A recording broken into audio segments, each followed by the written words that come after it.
Guys, welcome di Petualangan Kripto akhir 2023. Edisi anak muda. Nah, jadi kalau minggu lalu kita udah ngumpul nih sama para crypto influencer, para daddies gitu kan. Nah, kali ini ada Michael Wian, ada Yunepto, ada Edwina Ineke, ada Kevin Siley.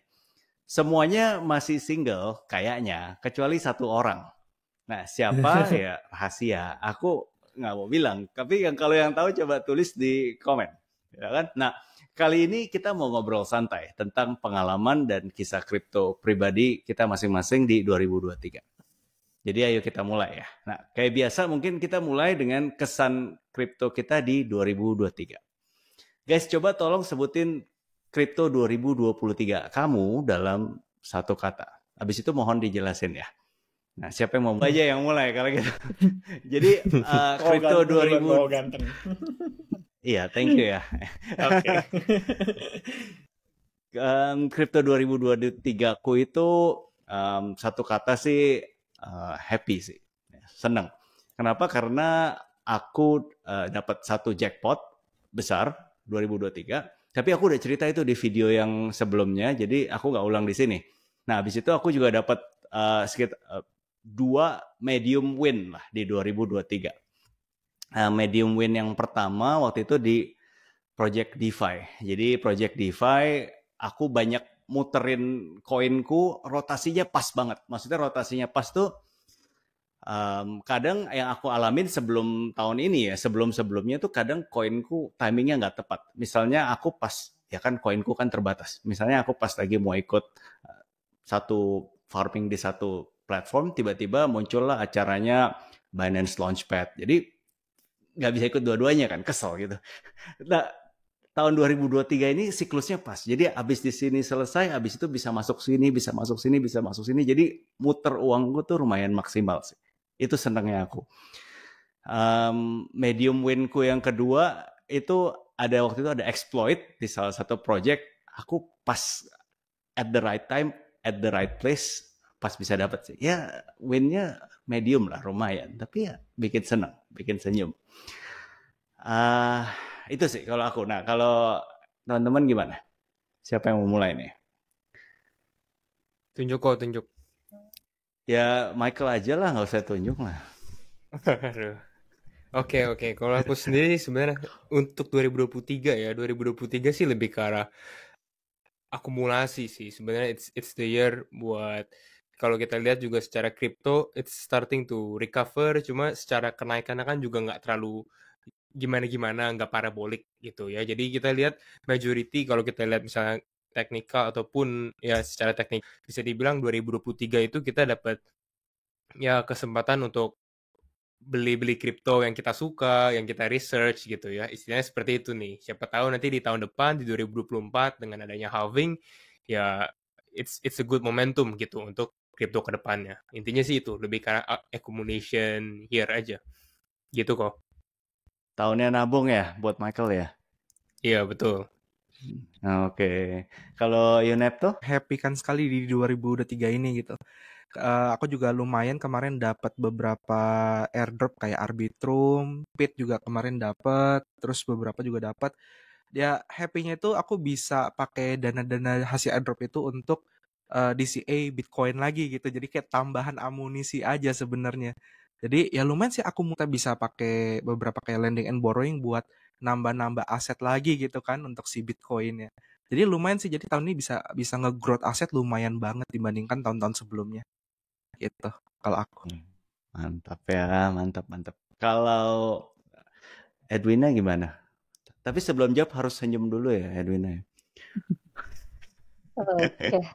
Sebelumnya thank you banget nih Kak Sylvester udah diundang ya ke acaranya para suhu. Kalau aku sih satu kata sebenarnya unpredictable ya. Karena sebenarnya 2023 ini kita sempat ngarep kan kalau kayaknya bisa nih Bitcoin turun dulu gitu. Sempat ada harapan mungkin bisa kali ya ke 10.000. Adalah wacana tem di sekitar 17 sampai 15 ribuan ya di level situ. Bagi teman-teman yang ketinggalan kereta ya mungkin cuma bisa nyengir aja gitu ngeliatin ya. Tapi kalau aku sih sebenarnya pengalaman 2023 ini unpredictable-nya kenapa? Karena kemarin aku sempat beli Solana Solana tuh di sekitar 19 ya, 19 atau 18 gitu aku beli. Dan ternyata jackpot dia naik terus kan sampai ke sekitar 40, 50. Nah, aku belum lepas tuh sampai di kisaran 60 aku belum lepas. Jadi aku sih harapannya mungkin bisa ya kayaknya ke 100 gitu balik lagi. Meskipun nggak muluk-muluk karena kan kemarin sempat ada berita FTX bakal dump Solana dan sebagainya. Tapi ya nggak apa-apa lah buat iseng-iseng. Siapa tahu nanti cuannya bisa pakai buat DCA beli Bitcoin lagi. Kayak gitu sih. Mantap. Kalau untuk saya kok udah diborong teman-teman. Semua jawabannya udah diborong teman-teman. Itu Tadi makanya sebenarnya- lain kali jawab pertama, Vin. Kalau Betul, jawab betul, terakhir betul. susah, udah diborong semua. Sebenarnya sama kayak Bro Michael. Jadi 2023 buat saya itu tahun akumulasi. Cuma kan udah diambil nih akumulasi aku. Mungkin aku tambahin sedikit. Mungkin satu katanya adalah bullish kok. Ya. Oh ya? Hah? Ya, karena sebenarnya aku realize kalau sepanjang 2023 khusus untuk Bitcoin only ya, itu pertama kali kita mulai tanggal 1 Januari, harga itu benar-benar ada di kisaran range 16.000 17.000. Nah, mendekati penutupan akhir tahun, unexpectedly, kayak kata tadi Kak Edwina ya, unpredictable, unexpectedly, harga udah mau nyampai 45.000 ya. 44.000 bahkan terakhir highest-nya. Jadi sebenarnya 3 kali lipat. Ya, 3 kali lipat dari harga di akhir tahun. Jadi kalau mungkin buat saya ya, yang unexpectedly-nya adalah 1 tahun ini benar-benar totally bullish nih harga daripada Bitcoin. Up 3 kali lipat dari harga pertama kali kita memulai di tanggal 1 Januari. Gitu sih kok. Nah kalau buat pribadi, nggak hanya harganya, tapi bullish secara portofolio yang udah diakumulasi, itu sih. Masih tetap akumulasi nggak, Vin? Untuk alts masih kok. Cuma kalau untuk Bitcoin, aku lagi nunggu diskon dikit. Oh, oke. Ya. Nice. Oke, nice. Oke, lanjut ya. Kalau teman-teman ini nggak boleh malu-malu, keberhasilan terbesar kamu di kripto 2023 apa? Ini waktunya pamer nih. Siapa yang mau pamer duluan? Kevin dulu lah. Tadi kan Kevin terakhir makanya keborong semua kan. Nah makanya kamu harus duluan, Vin, sekarang. Oke, siap kok ganteng. Keberhasilan ya sepanjang 2023. Apa ya? Mungkin satu faktor yang paling terasa kalau buat aku sih kok ya, karena kan aku benar-benar aktif day trading juga. Jadi trading almost ya setiap hari lah. Terus mungkin yang salah satu yang keberhasilannya ya menurutku sih dari result aku trading selama tahun 2023 sih. Cukup lah untuk benar-benar bisa bantu akumulasi koin ya yang mau aku keep untuk next bull run gitu.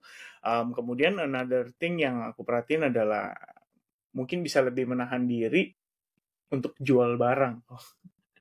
Jadi kita ada akumulasi, ngelihat portofolio tuh sebenarnya udah oke nih kayaknya nih ya, kalau misalnya mau di take profit tuh sebenarnya udah ya lumayan lah, ada lah beberapa yang bisa di take profit gitu. Cuma aku tetap putuskan untuk keep barang ini at least sampai next halving. Ya hopefully sih after next halving benar-benar semua skenario-nya berjalan ya, yang aku harapkan sih. Aku pribadi banyak sekali ngelihat dari faktor-faktor seperti fundamental juga. Jadi itu mungkin jadi salah satu. Vin, kalau kita lihat, kalau kita bandingin ya, cycle tahun ini sama 2022 sama 2021, trading result lo? Sebenarnya sih aku nggak compare yang gimana banget sih kok ya, kalau misalkan lihat dari historical sebelum-sebelumnya. Sebab apa? Kondisi market itu kan yang aku tahu dynamic ya, selalu berubah-ubah. Jadi kita nggak pernah bisa memastikan bahwa every month bisa ngejar sekian gitu. Tapi aku selalu punya target sih sebenarnya buat pribadi ya. Average mungkin per 1 quarter kayak 3 bulanan ya mungkin at least ngejar 15-20% lah.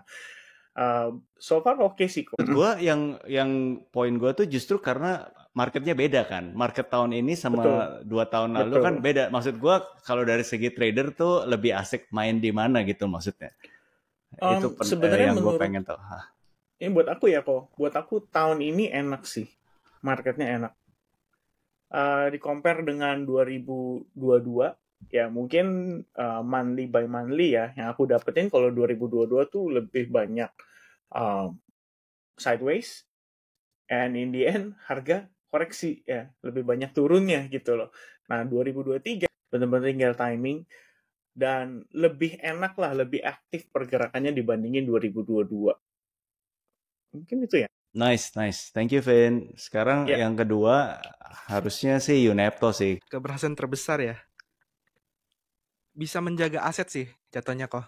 Karena aku masih ada beberapa aset yang dari 2022 sempat pengen cut loss tapi aku tahan dan untungnya sekarang udah balik lagi gitu loh dari nilai yang sebelumnya gitu kan.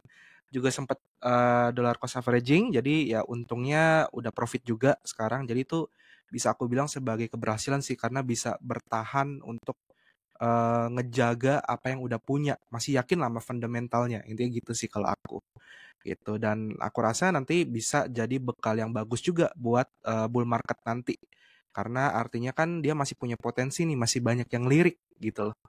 Itu sih kalau dari aku. Sip, thank you bro. Edwina gimana? Keberhasilan 2023 lebih ke nggak FOMO ya. Jadi aku nggak terlalu ngikutin, misalnya terbawa emosi gitu ketika misalnya harga lagi drop banget, terus aku nggak mau akumulasi sama sekali, dan ketika naik aku misalnya nggak ada TP sama sekali, aku lebih ngikutin momennya aja sekarang. Karena sebenarnya kripto aku lihat sekarang lebih ke momentum plus bisa sabar juga kayak tadi Kak Yunepto. Aku sekarang udah mulai bisa nerapin itu, jadi nggak terlalu emosi ketika ada berita yang buruk, atau nggak terlalu happy juga ketika lagi ada berita yang terlalu seneng ya, terlalu bagus kayak ETF spot dan lain sebagainya. Jadi dengan nerapin itu sih sebenarnya udah lumayan works ya, dibanding kayak pas awal-awal itu tahu kripto, aku masih kena emosi dan lain sebagainya. Jadi sejauh ini segitu ya, dan seperti tadi dibilang sama Kak Kevin juga, lebih enak gitu buat trading. Kayak gitu sih. Well guys, ini pelajaran penting buat kita. Influencer aja juga bisa kena FOMO, bisa kena FUD guys. Jadi semua orang bisa kena gitu.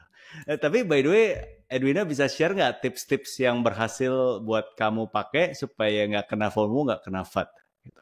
Ada nggak tips-tips praktikalnya? Satu ini ya, kata yang dari dulu sebenarnya aku pegang, tapi aku lupa ini siapa yang ngomong. Pokoknya be fair when other people is greedy, and be great when other people is fair.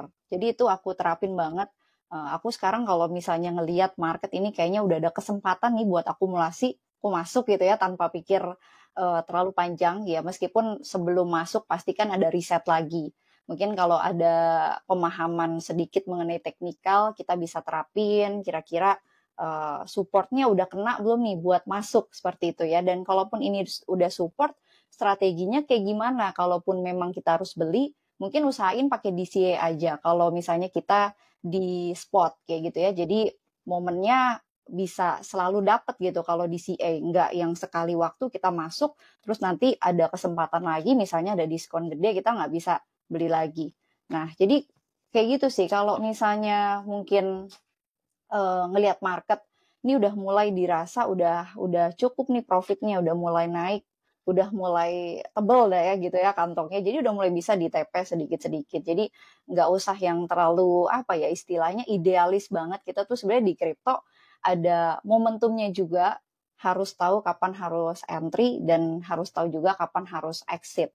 Karena ada juga kan orang yang beli kripto tuh udah lama, tapi sampai sekarang nih nggak untung-untung. Dia pakai istilah DCA, tapi nggak profit, kapan profitnya gitu kan. Kalau aku sih sekarang lebih ke momentumnya aja lah gitu. Momentumnya udah ada, ya udah kalau emang udah profit, TP dulu. Nanti kalau ada diskon lagi, kayak kata Kak Kevin, ya udah masuk lagi, akumulasi gitu aja terus gitu. Atau apa ya, kalau nggak salah ada yang... Thank you Win, mantap. Kalau Michael gimana bro? Sama nih kok, udah akhir-akhir semua udah diambil. Makanya tapi next gini question langsung. Tapi gini, kalau misalnya untuk overall sih keberhasilan di 2023 ya, ini saya setuju sama semuanya sih generally. Tapi memang keberhasilan itu kita nggak cuma measure atau kita ukur di secara jumlah gains atau jumlah profit kita juga, tapi sebenarnya keberhasilan itu dari attitude, sikap kita gitu ya. Kayak mostly kita semua juga keberhasilan untuk menjaga emosi aja itu udah sesuatu achievement untuk kita sebenarnya. Gimana cara kita manage emosi, gimana cara kita nggak FOMO, gimana cara kita mungkin know kapan nih udah rasa cukup atau kapan nih kita harus cut loss dan lain-lain. Kalau misalnya buat trading itu penting gitu ya. Dan itu juga sebuah achievement kalau misalnya teman-teman udah menguasai secara emosi trading lah, intinya seperti itu. Tapi kalau dari Michael sendiri apa bro yang pribadi? Kalau yang tadi kan kayak nyomot dari teman-teman, kalau yang Michael pribadi apa? Lebih kayak yang mana gitu? Yang itu sih kok, maksudnya kalau secara pribadi sebenarnya ya gimana cara disiplin untuk, kadang kita kan kalau misalnya kita lihat grafik gitu kan, wah ini market mau turun gitu kan, wah atau udah turun misalnya gitu, kita mau beli tapi kita, kalau turun lagi gimana nih gitu. Tapi kalau kita bisa disiplin untuk misalnya tetap beli, tetap dolar cost averaging, nah itu yang sebuah achievement. Sama seperti misalnya kita FOMO, ini harga udah naik gitu kan, harga udah naik tapi kita apakah beli atau enggak, giliran kita beli malah dia turun, giliran kita nggak beli dia naik terus, biasanya kayak gitu tuh. Gitu sih kok. Oke, noted. Thank you. Oke, guys, sekarang tadi kan kita ngomong keberhasilan, kemenangan. Sekarang kalau kita tone back, yang kebalikannya, kesalahan, kegagalan terbesar kamu di 2023 itu apa? Sharing dong. Sekarang siapa yang mau duluan? Oh, masih ada yang masih Pak pada gurunya tunjuk dulu. Oh, Yunep. Yunep dulu, bro. Ya udah aku cerita deh. Jadi tuh aku ada masuk ke satu aset BRC20. Itu aku masuk di angka $25 gitu loh, dan itu aku masuknya lumayan gitu. Terus asetnya ternyata anjlok, langsung turun tuh sampai sekitar $3. Bayangkan kan dari $25 ke $3 kan. Nah, di situ emosinya tuh keganggu banget lah gitu loh. Ininya harusnya di CA tapi karena emosinya keganggu berasa ya udah cut loss gitu. Terus sekarang asetnya itu sempat menyentuh naik lagi ke $60. Listing di Binance. Wah, itu perasaannya campur aduk banget sih. Jadi itu kegagalan terbesar sih, kayak mungkin karena ini turunnya jauh banget ya, kayak udah nggak bisa gitu loh. Padahal kalau dilihat dari supply kan kecil sekali gitu. Masih bisa yang ada di 2023 ini ya. Gitu. Kalau dari aku. Oh my gosh, $25, $3, $60 ya bro ya. $60. Oh my gosh. Ya. Oke. Yang tabah ya bro ya. Udah masuk lagi di 60. Oh enggak dong. Cari aset lain. Cari aset lain. Sudah nggak boleh melihat masa lalu kita. Kita harus lihat masa depan kok. Kamu udah nggak masuk lagi ke sana berarti? Udah lupakan lah gitu ya cari. Sudah lupakan lah. Udah terlalu banyak emotional damage gitu ya. Oke, kalau gitu Edwina gimana? Ini sebenarnya bukan di spot sih ya, lebih ke trading futures. Jadi aku kan ngikutin kasus XRP kan. Waktu 2023 ini kalau nggak salah bulan Juni atau Juli gitu kan ada pengumuman kan. XRP katanya menang sidang nih. Nah aku futures di situ, aku ngambil long. Ternyata drop gitu kan, turun terus. Waduh ini gimana gitu kan. Jadi antara asumsi sama apa yang aku lakuin gitu kan di market itu nggak relate gitu. Yang aku pikir ini kayaknya bakal naik lagi nih, sentimennya masih positif gitu kan, XRP aku ambil long lagi deh gitu. Udah lihat teknikalnya juga kayaknya bakal naik, ternyata malah turun, alhasil ya udah kena liquid. Dan itu liquid terbesar aku sih di tahun 2023 ini, pas waktu ambil long XRP yang harganya anjlok itu dari 0,8 kalau nggak salah ya, 0,8 0,9 terus drop lagi.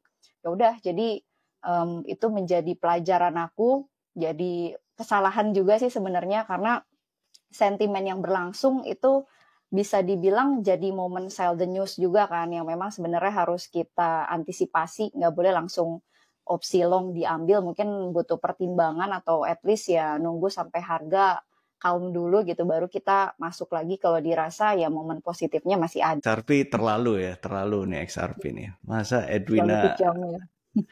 di liquid sih terlalu ya. Unepto boleh di liquid, Edwina nggak boleh. Kok Jangan gitu? dong. Kok pilih kasih? Jangan sedih.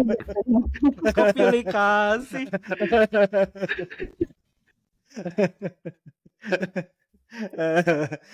Kalau Kevin gimana, Vin? Panjang 2023. Mungkin gagal all in kali kok. Nah, ini biasanya penyesalan Iya. nggak lebih banyak gitu ya.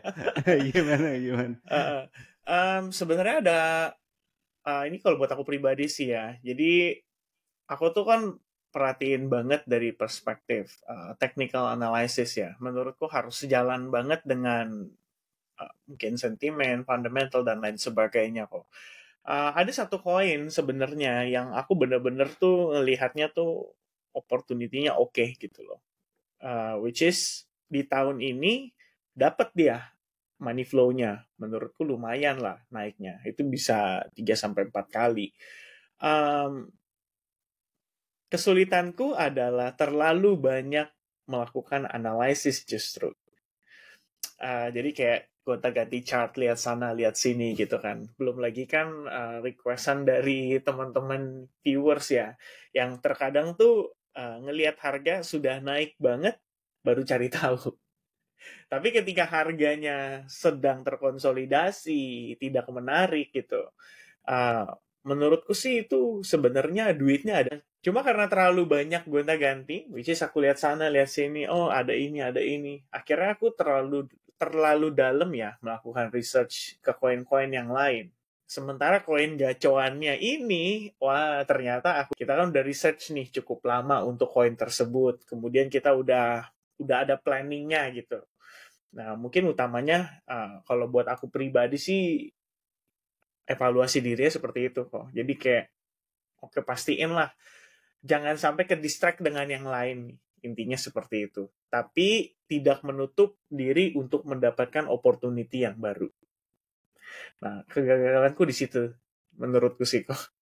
Karena ya biasa lah ya, kan kalau orang-orang di dunia finance ya kayak tahu gitu ya. Itu dua kata yang paling sering dipakai orang-orang. Wah, tahu gitu kemarin $3 beli kayak kata kayak itu tadi kan.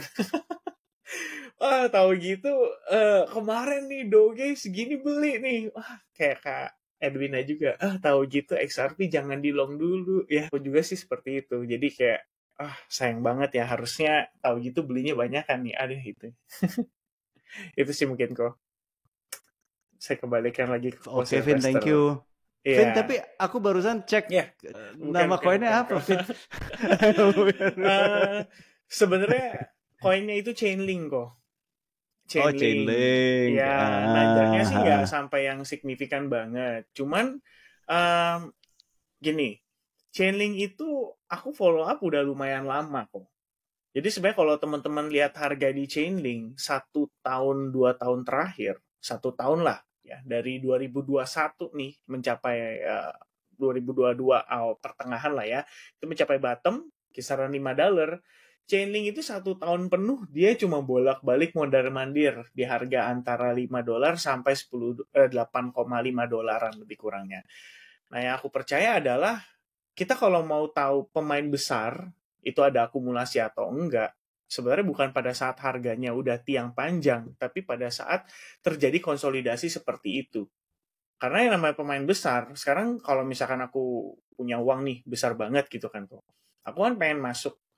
Aku yang pertama pastikan hargaku bagus, ya kan? Pemain besar kan kalau kata orang bandar, mana mungkin dapat harga jelek gitu kan? Mereka kan maunya dapat harga bagus. Gimana caranya mereka mensiasati itu ya? Di momen ketika marketnya sedang terkonsolidasi justru. Jadi retail itu nggak tertarik. Ini koin stable coin nih, ya kan? Pasti kan ngeledekin tuh, ya kan? Stable coin ini mah kesini-sini aja, nggak bakal kemana-mana. Di situ justru momennya. Ketika orang-orang udah mulai nggak tahan diri, ya kan? Gue udah mulai jual deh, pelan-pelan. Nerima, nggak bakal bisa untung lah. Paling harganya segini-segini aja. Ketika ada proses jualan, bigger players nampung gitu kan, kayak oh beli, makasih Bapak ya, terima kasih Bapak Doni, terima kasih Bapak Joko, saya beli dari kalian ya, pelan-pelan, nggak usah takut, kalian pasti akan saya beli barangnya, tenang ya, tenang. Tiba-tiba tiang hijau, nah orang baru tertarik. Ini maksudnya nyinggung Yunepto ya, yang jualan di harga $3 ya? Gak. Kevin nih kayaknya paling bisa nih nyinggung kok, tenang kok. Kayak aku ngelihat ini contoh koin yang aku lihat lagi, konsolidasi juga kok, lebih kurang 1 tahun. Teman-teman perhatiin, Bitcoin Cash juga sama.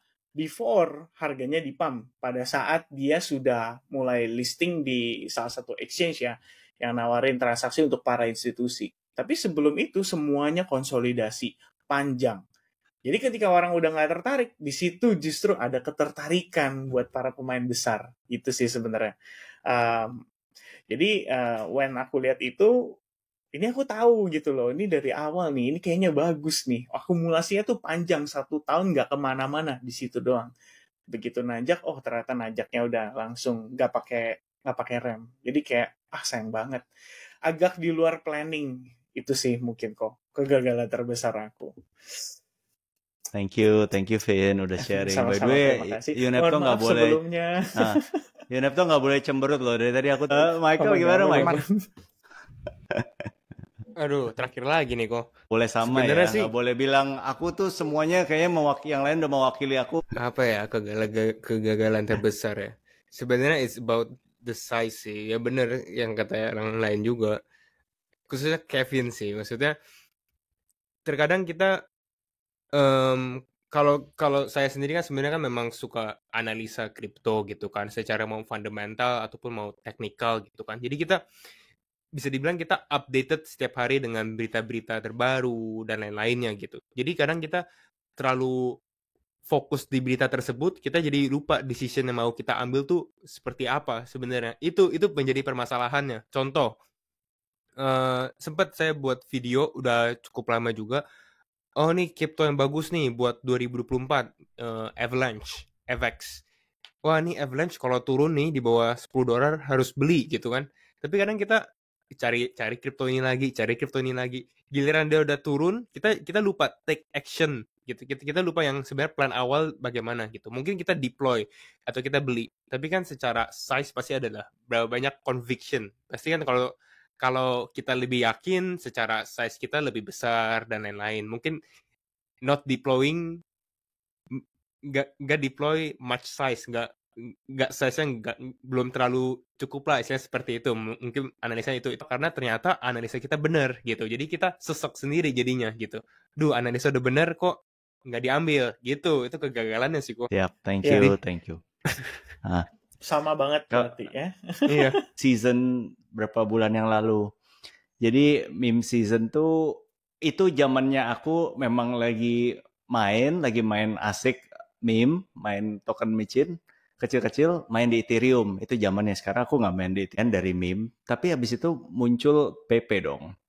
Nah, PP tuh aku udah mulai lihat dari hari ke berapa ya, 3, 4, 5 lah gitu, baru awal pas dia buka. Karena kan ya namanya main DEX sebenarnya ya semuanya kebuka gitu, nggak perlu sumbernya ya semuanya sama. Nah, aku tuh udah pengen pencet tombol buy gitu, tapi begitu aku pencet tombol buy, tiba-tiba teksnya tinggi banget. Sama waktu itu tuh network Ethereum tuh lagi ramai banget, berisik banget, maksudnya tinggi banget gara-gara PP. Jadi udah teksnya tinggi, biaya transaksi tinggi. Waktu itu aku pikir, aku beli waktu itu nggak mau banyak kan. Aku pikir kalau salah waktu itu cuma pengen beli $200-300.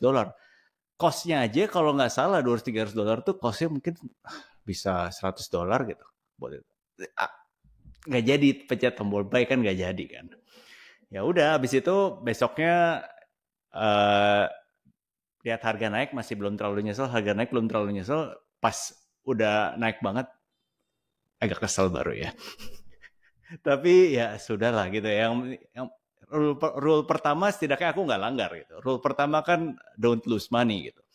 Ya setidaknya ini I don't lose money tapi I don't gain anything gitu kan. Ya udahlah gitu kan. Itu sih kalau aku ya penyesalan 2023 ya, agak lucu sih. Karena aku pribadi di antara semua meme yang lain, meme anjing-anjingan, kucing-kucingan, aku paling suka meme Pepe. Meme kodok-kodokannya aku suka gitu. Tapi ya udahlah. Anyway, guys, kita lanjut yuk. Momen paling berkesan di 2023 kripto buat kamu pribadi, sebagai pribadi yang mungkin kamu akan terus ingat sampai kamu nanti punya anak cucu, giginya udah ompong semua, tuh apa sih? Boleh share nggak? Mungkin paling pertama Unapple lah. Udah nggak ada lawannya. Apa ya?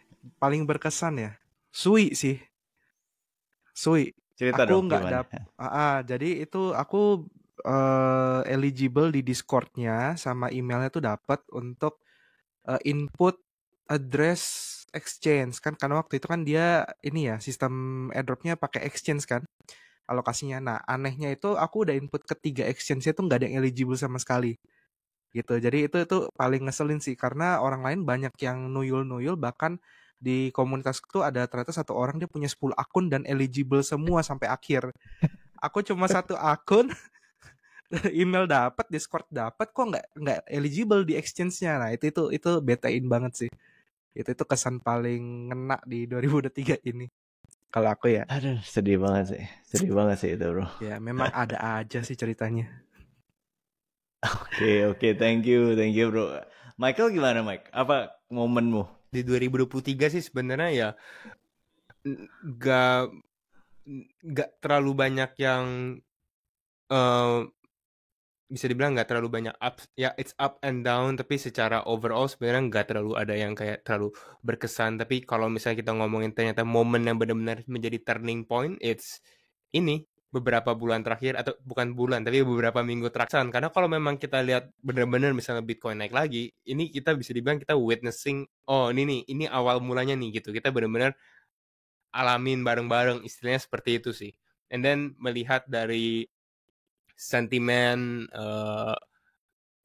kan berubah dari orang-orang yang mungkin melihat Bitcoin secara wah ini mungkin bakal turun lagi atau bagaimana, tapi lama-lama switching sentiment gitu itu. Tapi juga kita lihat secara hasil dari kita dollar cost averaging kan juga technically juga udah mulai naik juga gitu. Jadi itu lumayan berkesan sih.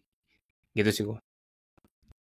Thank you, Mike. Iya, 2023 nih nggak penuh roller coaster kayak 2022 ya. Nggak ada insiden yang besar banget gitu, yang heboh gitu. Nggak ada sih. Ada sisi ya, cuman mungkin nggak terlalu dampaknya kan positif. Harga naik ya. Oke, kalau Edwina gimana, Win? Momen yang paling berkesan sebenarnya udah dijawab sih tadi sama Kak Michael sama Kak Yunepo ya. Karena tahun ini emang nggak terlalu roller coaster banget, dan kayak tadi aku awal bilang juga kan unpredictable. Aku juga sebenarnya nggak nyangka gitu kalau Bitcoin ini bakal break di atas 30.000. Aku nyangkanya kayaknya tahun ini cuma sampai 30.000 deh gitu ya, nggak nyampe 40.000 bahkan up lagi. Jadi tahun ini aku nggak terlalu banyak action. Aku juga lebih aktifnya trading, sama paling yang bikin aku lumayan terkesan sih Solana, yang kayak tadi aku bilang. Jadi aku sempat bimbang kan pas waktu mau beli, ini beli nggak ya, tapi ada berita katanya FTX ini mau jual asetnya sebagiannya lagi, terus salah satu yang cukup besar kan asetnya Solana juga.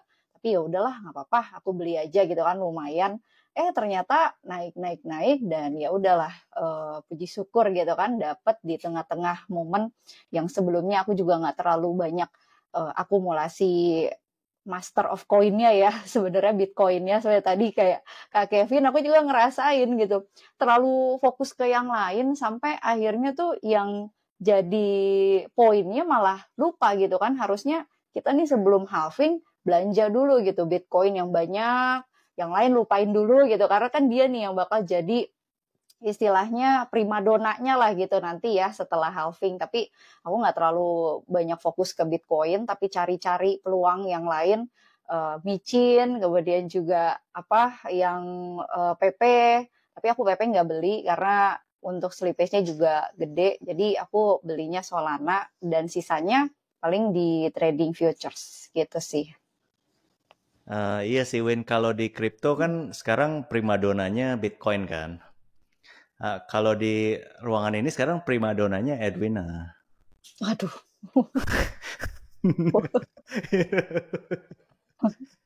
kayu nepal Kalau langsung. Ingat anak, ingat bini. kalau Kevin gimana, Vin? Apa yang paling berkesan? Kalau untuk aku yang paling berkesan kok, tahun 2023 ini aku ketemu sama Ko Sylvester. Diajak breakfast bareng. Ya, yang paling diinget itu sih kok ya, kalau buat aku ya. Sebenarnya tahun ini aku lumayan eksplorasi lah. Jadi buat diriku yang sebetulnya agak introvert sih kok. Aku agak intro. Jadi jarang banget istilahnya kayak kumpul-kumpul komunitas atau diskus sana diskus ini. Ya bisa kumpul sama teman-teman ini juga menurutku udah seru banget lah. Nah selain itu aku sempat ke Jepang juga ya. Jadi ketemu sama suhu Tokyo di sana. Udah sempat salim langsung di sana. Oke. Guys, final thoughts, pesan-pesan untuk yang nonton. Dimulai dari tentunya Yunepto. Paling jangan FOMO aja sih, terutama nanti ketika persiapan ke bull market itu biasanya kan yang kita tahu ada koreksi dulu ya sebelum bull market. Nah itu jangan FOMO, terus pastikan kamu jangan langsung all in, tapi DCA dan tahu dulu apa sih yang kamu beli gitu loh. Dan perhatiin juga pergerakan wallet-wallet besar, kan kita bisa lihat secara di on-chain kan itu semua terbuka ya kan, kita bisa tracking wallet-wallet, udah juga ada banyak platform-platform yang bisa ngebantu kita nge-tracking wallet well. Nah ini boleh walletnya Ko Sylvester coba di tracking aja, dia beli aset apa gitu kan, habis itu di Dior gitu. Nah kurang lebih gitu sih pesan dari aku sih, supaya kita nantinya bisa take profit ketika di bull market nanti. Jadi ya kerja keras lah, kumpulkan banyak yang uang gitu kan, hemat-hemat ya, lalu diinvestkan aja dulu, nikmatinnya nanti gitu kalau dari aku. Thank you, bro. Kalau dari aku sama sih kayak Kak Yunepto ya. Jangan FOMO, sama mungkin perbanyak cash flow ya buat kita nabung dari sekarang, dan jangan ke distract sama koin-koin lain. Kita fokus dulu nih ke primadonanya BTC. Mungkin suatu saat bisa berubah ya dari Motorbit jadi Pajero gitu. Di tahun-tahun DCA dari sekarang. Tapi ya memang itulah yang jadi poinnya juga tadi, nggak boleh FOMO. Kalau kita lihat sekarang udah up nih sekarang harga, atau udah cukup ketinggalan, mungkin kita bisa menunggu kesempatan berikutnya. Mungkin suatu hari nanti akan ada koreksi. Kalaupun ada koreksi juga jangan terlalu all in ya, karena balik lagi kita kan pakai DCA, kita nabung secara bertahap. Dan tetap diperhatikan juga keuangannya, jangan yang terlalu istilahnya pengen sesuatu yang instan, tapi mungkin usahanya kurang gitu. Tapi kita mesti seimbangkan juga antara modal dengan harapan kita yang ingin dihasilkan kira-kira seperti apa. Kalau aku seperti itu. Sama satu lagi dong, Ko Sylvester, aku mau request tadi Kak Kevin sempat ini ya, saat diundang ke sini. Karena susah kayaknya nih master satu ini ya diundang. Itu beliau untuk analisanya bagus. Aku juga sering nontonin. Mungkin boleh request nanti Kak Sylvester. Gitu aja sih. Vario kan ya Mas Teh ya? Vario Gunawan kan ya?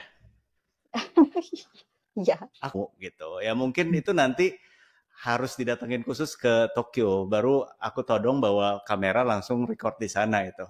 Jadi di sana live-nya kalian ikutan tune in, tapi aku sama Parionya ada di sana gitu kayaknya. Tapi mungkin kalau Pario denger nih, ayo nih curhat dari Edwina mungkin bisa dikabulin.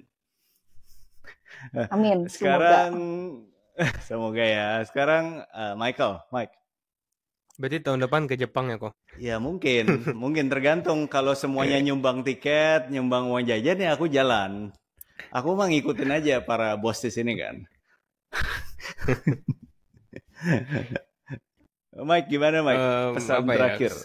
Pesan terakhir sebenarnya sih hampir sama, cuma kita jangan samain ya. Maksudnya tetap nggak FOMO, manage emosi, manage resiko, itu pasti penting. Tapi kalau pesan saya pribadi sebenarnya lebih ke arah teman-teman di kripto ini banyak sekali opportunities yang ada gitu ya.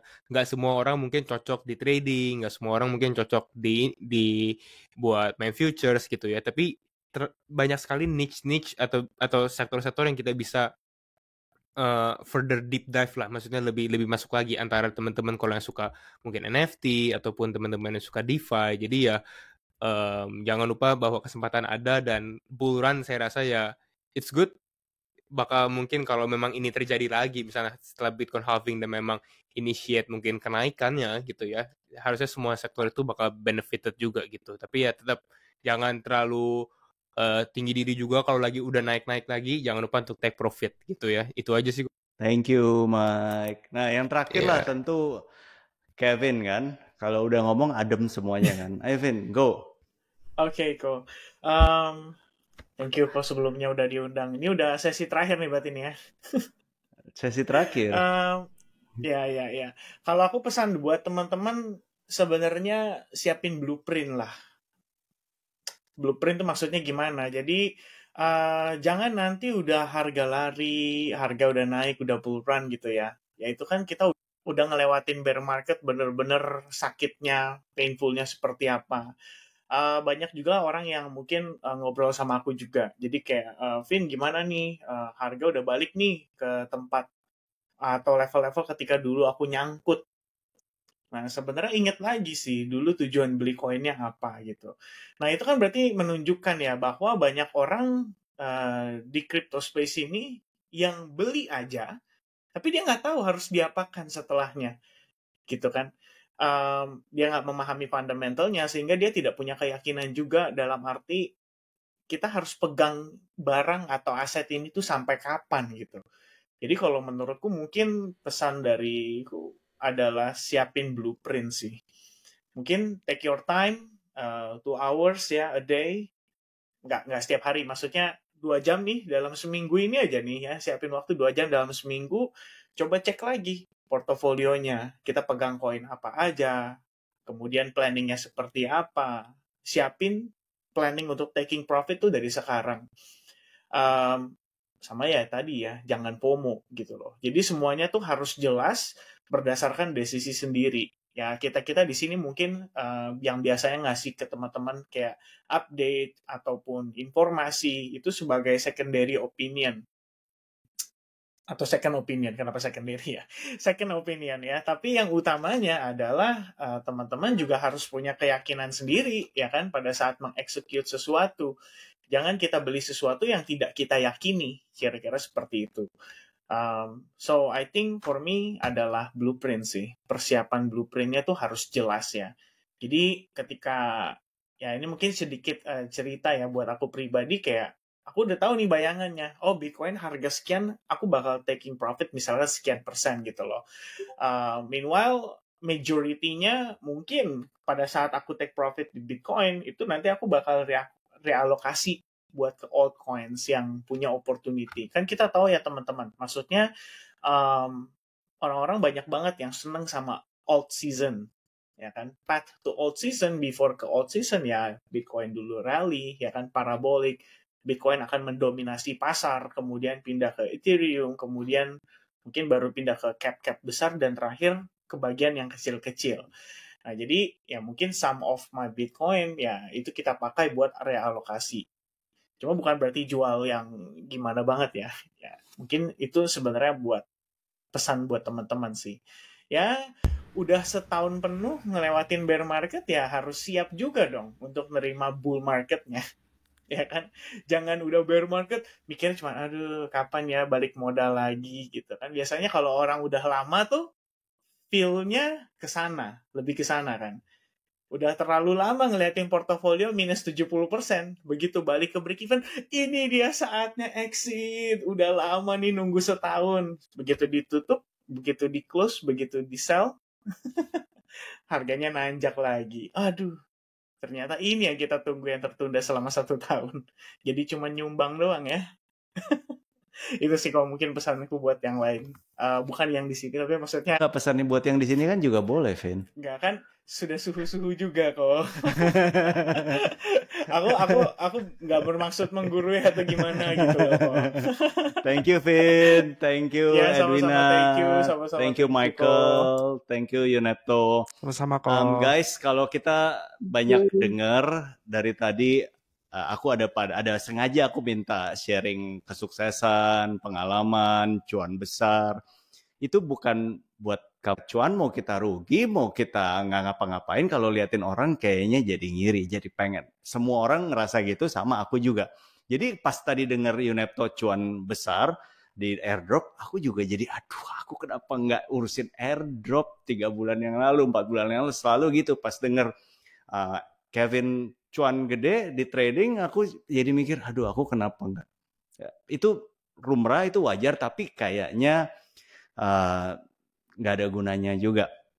Jadi karena kenapa? Karena dari tadi aku nggak tanya ke teman-teman yang ini semuanya persiapan apa yang mereka lakukan. Yunepto bisa cuan airdrop karena dia lumayan banyak pakai waktunya untuk riset airdrop, untuk main-main kiri kanan, banyak gagal sebelumnya. Aku yakin itu. Kevin mungkin nggak pernah cerita kalau mungkin hidupnya jadi kalong gitu kan, tidurnya jadi malam banget gitu, baru subuh baru bangun karena semuanya demi trading. Itu semua yang di belakang cerita, di belakang layar, memang rata-rata orang nggak tahu, tapi behind every success. Jadi teman-teman, poinnya di kripto kayaknya sih udah mau, mataharinya udah mau keluar kayaknya. Jadi mungkin banyak peluang, semoga mungkin nggak usah berkecil hati kalau misalnya belum dapat cuannya tahun ini, tahun lalu atau sebelumnya, tidak pernah telat untuk mulai. Selalu ada kesempatan. Oke, guys, kayaknya kita tutup dulu. Udah hampir 1 jam. Nah, bye-bye. Sampai jumpa di petualangan berikutnya.